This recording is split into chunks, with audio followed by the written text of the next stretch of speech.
Entrevista matutina. Amigos, bienvenidos a Entrevista Matutina por Venevisión. Aquí estamos como todos los días, comenzando la jornada con los puntos de vista de los protagonistas de la vida nacional. Hoy nos acompaña en el estudio Alejandro Moncada, economista. Bienvenido, gracias por acompañarnos. Gracias por la invitación a ti, muchas gracias. ¿Cómo percibe los avances logrados en materia social, liberación de activos, de fondos, para atender el tema eléctrico en Venezuela y el tema del sector salud? Acuerdos logrados en la mesa de diálogo en México. Bueno, hay que empezar por reconocer que gracias a esos acuerdos que se dieron en México y que se empezaron a hablar desde Francia cuando se encontraron casi de manera casuística el presidente Macron y el presidente Nicolás Maduro, se ha llegado a un feliz término en parte para flexibilizar el dinero que Venezuela tiene congelado en diferentes partes del mundo, como esos 3.000 millones de dólares que van a ser invertidos, y lo ha anunciado ya el gobierno y la misma oposición, en el área social, como es en el área hidráulica, el agua, el área de la electricidad, mejorar el servicio eléctrico en Venezuela, la educación y la salud. Eso está dirigido fundamentalmente por un acuerdo que va a regir que esos dineros no se gasten en otro tipo de actividad. Eso lo va a regir Naciones Unidas, según lo que se había hablado en principio. ¿Cree que puede surtir el efecto esa gestión de Naciones Unidas? Yo creo que sí debe tenerse esa vigilancia para que no se desvíen el manejo de esos recursos, que son importantes, pero después de las cifras que ha tenido Venezuela en otras oportunidades, tampoco es que son mucho, porque Venezuela llegó un momento de tener ingresos de 50.000 millones de dólares y hoy que vamos mejorando gradualmente la producción petrolera, porque otro de los acuerdos es la liberación de las licencias que se le dieron a Chevron y vienen diferentes otras compañías petroleras, desde la Repsol, la Eni, la British Petroleum, etcétera, pero eso va a ir aumentando gradualmente la producción petrolera y la meta para el año 2023 es de 2 millones de barriles diarios, pero ya a corto plazo, solo con la liberación de la materia de Chevron, se va a llegar a corto plazo a una producción de 800.000 barriles diarios, lo cual indica que va a haber unos ingresos extras de unos 6.000 millones de dólares. A pesar de adicional los 3.000 millones de dólares estos que van a liberar. A pesar de que hayan dicho de que Venezuela no debe percibir, o PDVSA no debe percibir dinero por este trabajo de Chevron, ¿va a entrar dinero para el país, según lo ve usted? Sí, por lo siguiente, porque efectivamente esto es una parte porque hay una deuda que hay que primero saldar, pero con varios meses de producción petrolera se cancela esa deuda y de ahí en adelante sí va a empezar a percibir. Efectivamente. ¿Estamos hablando de cuántos meses? No, estamos hablando como de 6 meses, estamos hablando de producción petrolera, sí.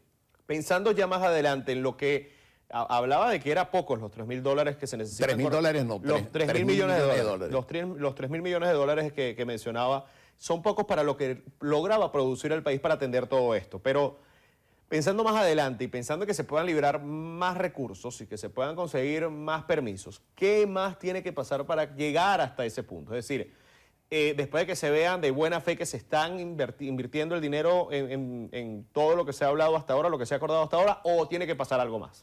No, tiene que pasar algo más, tiene que haber un acuerdo realmente siempre. Mira, la economía y la política, cada vez que he venido a este programa y a otro programa lo digo, van agarradas de la mano. En la medida que no se logre un acuerdo entre la oposición, y fíjate que no voy a desvincular de decir que el G4 o el G2 o los que llaman alacranes o la mesa o la mesita, no. Toda la oposición, el conjunto de la oposición venezolana se ponga de acuerdo con el gobierno para ir a unas elecciones el 2024, como está pautada, que van a ser regidas por el Consejo Nacional Electoral, porque esa es la verdad. Otra gran mentira que yo tengo que aprovechar este programa de decirle al país es que aquí no va a haber elecciones ni adelantadas, ni va a haber elecciones que pretenden algunos precandidatos que sean regidas por particulares y que no sea el Consejo Nacional Electoral. Las elecciones tienen que ser regidas por el Consejo Nacional Electoral. Y otra gran mentira que también dicen algunos precandidatos es que las elecciones van a poder ser con los que están afuera de Venezuela. Y todos los países que no reconocen a Venezuela, la gente que está afuera no está inscrita en el Consejo Nacional Electoral. Entonces, ¿cómo vas a implementar que esos 7, 6, 5 millones de personas, aunque sea la mitad, voten por el candidato que quiera, si de todos modos no tienen el reconocimiento y no tienen los consulados? Entonces le están vendiendo una falsa ilusión y después otra vez el pueblo se desengaña, se desencanta, viene el día de las elecciones y lo único que vamos a poder votar, acuérdate tú, con muy contadas excepciones, somos los que estamos en Venezuela inscritos en el registro electoral permanente. Pudiéramos ser mayoría, pero nunca vamos a ganar ninguna elecciones si no logramos el apoyo de la totalidad, unidos, de la oposición venezolana. Y en ese momento es que se puede ir desmontando todos los controles que en este momento el gobierno lo va haciendo, pero muy levemente. Yo no estoy diciendo que el gobierno, yo creo que sí se le ve la buena intención de ir cambiando la política económica, pero va a una velocidad que va... Ha sido extemporáneo. Sí, y muy lento, extremadamente lento. Cuando aquí hay que privatizar, por ejemplo, la CanTV, hay que privatizar otra vez Sidor y todas estas empresas del Estado como Agroisleña, que ahora era privada, se la expropiaron, ahora es un fracaso. Bueno, eso es muy importante que al sector privado internacional y por supuesto el venezolano se le dé la oportunidad de participar en todo eso y no hay otra manera que privatizar todas esas empresas del Estado. ¿Y las regulaciones y legislaciones en materia de impuestos, en otras materias de recaudación fiscal? Bueno, por ejemplo, eso hay que hacer reformas porque efectivamente nosotros tenemos un IVA bastante alto, que es del 16%, pero fíjate que tú vas a hacer una transacción en cash y de 16 pasa al 19% porque te suman 3 más si tú estás pagando en efectivo. Entonces no hay suficientes dólares, eso está generando también aumento de que otra vez que se había controlado de la valorización del bolívar, ahora otra vez se está devaluando porque estamos rayando hoy cuando estamos haciendo este programa en 11 bolívares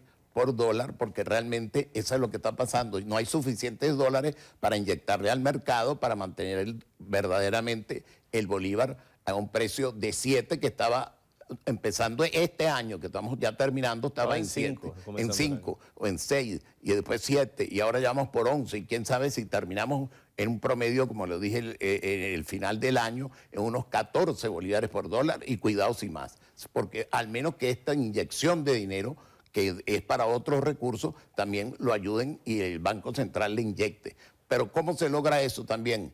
Logrando la inversión que existe, la disposición extranjera, y hay que hacer una reforma en la ley de minas, hidrocarburos y también en la Constitución Nacional, porque lo que tenemos seguro es más de 500.000 millones de dólares en reservas, pero no guardadas en lingotes en el Banco Central de Venezuela, que apenas tenemos 1.400 millones, sino tenemos ahí esas reservas probadas, certificadas, pero son las grandes compañías extranjeras, como la Gold Reserve de Canadá, que estarían dispuestos a invertir, pero tienen que darle los permisos de poder ganar por lo menos el 50-50 o por lo menos un 60% y un 40% para Venezuela y que cobre el país que lo que le corresponde, un impuesto importante y un royalty que es diferente al impuesto. Ahí estaría la gran solución económica del país.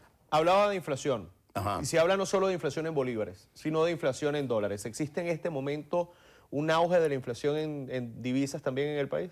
Sí, lamentablemente hay que reconocerlo, es triste, yo quisiera decir que no, pero sí hay una inflación efectivamente, porque todo está dolarizado e inmediatamente, como no hay suficientes insumos y tampoco producción, entonces ¿qué es lo que pasa? Que te suben gradualmente, quizás lentamente, lo que se llama el crawling pep, gradualmente, pero te lo suben y efectivamente la inflación no es lo mismo al principio de año ni en dólares ni en bolívares, en las dos ha aumentado. ¿Influye en una desaceleración esto de la recuperación económica del país?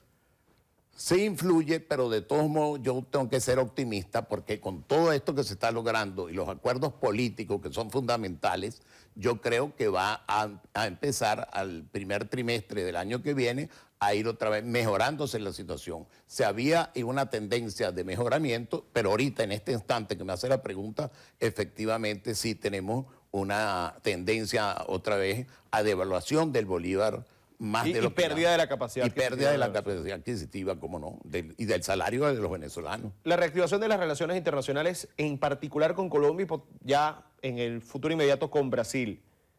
¿Puede Venezuela ser competitiva con las industrias de los otros lados de la frontera, sea cual sea el caso Brasil o Colombia? A corto plazo no va a ser competitiva. Yo no voy a venir a decir mentiras aquí. No. A corto plazo no. Ellos nos han sacado una gran ventaja, pero sin duda alguna que es una posición muy positiva la de la normalización de las relaciones con Brasil, con Colombia, y teniendo siempre, sostengo, relaciones muy importantes, buenas, no por la producción. Y ahí tenemos una parte en disputa de los que se podría obtener en un arreglo con Guyana en la explotación de campos petroleros conjuntos que hoy lo está explotando por su cuenta y sin permiso en un área que estamos debatiendo que si es de Venezuela o es de ellos, y nunca se ha logrado nunca un acuerdo, y por el camino que vamos, no vamos a lograr nunca un acuerdo. Por eso yo propongo, porque no es una idea mía, eso viene desde el gobierno 1 de Carlos Andrés Pérez, cuando proponía que se pudiera esa área de Guyana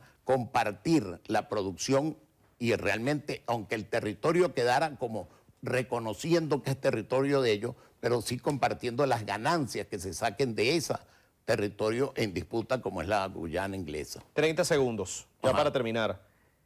¿Puede cambiar la situación de la competitividad sin duda lo puede hacer la competitividad de la industria venezolana, el otorgamiento de créditos? ¿Ve que se empiecen a otorgar créditos de nuevo en 2023? Sí, yo creo que a mediados del 2023 empezará la posibilidad de otra vez otorgar créditos. Sin crédito no hay inversión, y efectivamente sí tengo la esperanza, pasando porque tenemos que llegar a los acuerdos políticos. Si no llegamos a los acuerdos políticos, no vamos a solucionar jamás el problema económico. Muchísimas gracias por acompañarnos hoy. Gracias a ti. Estuvo con nosotros Alejandro Moncada, economista en entrevista matutina por Venevisión. Amigos, gracias por acompañarnos. Continúen con más en nuestras mañanas informativas. Ya viene Noticiero Venevisión en vivo. Fuerte abrazo para todos.